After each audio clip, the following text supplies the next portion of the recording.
Your time has expired. Senator Lyons. Thank you, Mr Acting Deputy President. I rise to speak on the urgency motion moved by Senator Hanson-Young in relation to the government's secrecy on asylum seekers.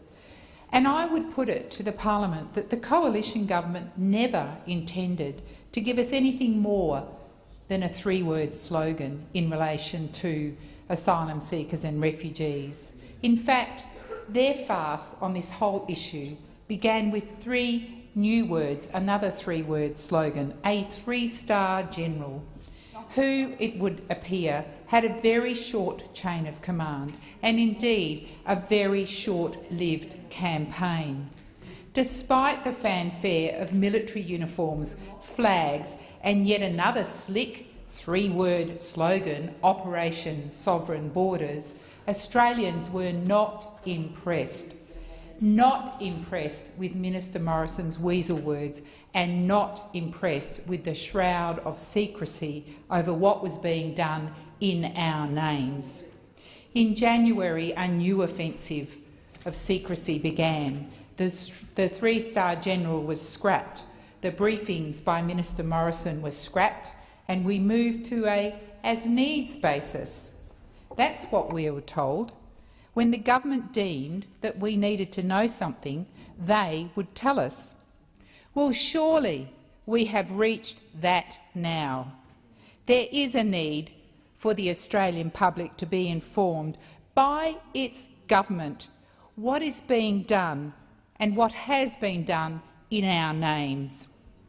Our interest is not idle curiosity, as the PM claimed, nor is it shrill or hysterical, as Minister Morrison claimed.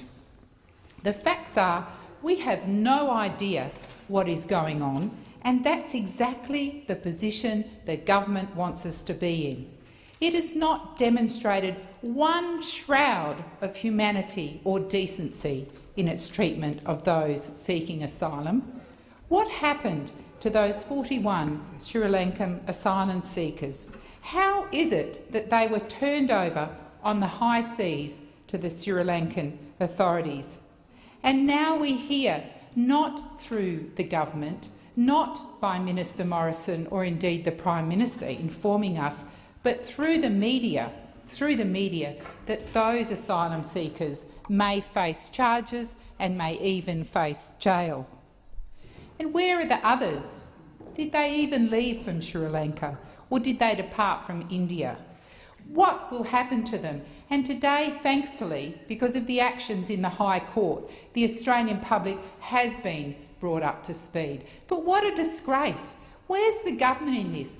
Trying to continue to hide behind secrecy. That's its policy. It's harsh treatment of asylum seekers, its continued demonisation of asylum seekers, somehow jumping queues that don't exist, of somehow taking humanitarian places that would have gone for others.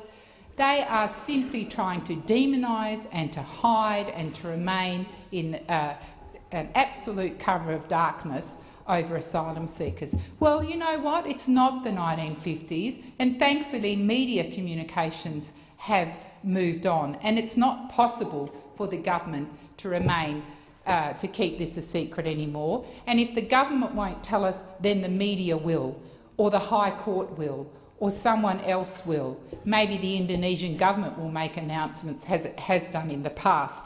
But the secrecy of this government, its failure to answer questions here in the Senate and in the other place, is a disgrace. We'd have to ask, what is the government doing in our names that it cannot make public? What is going on? I can conclude that it must be inhumane. What the government is doing is inhumane on all levels.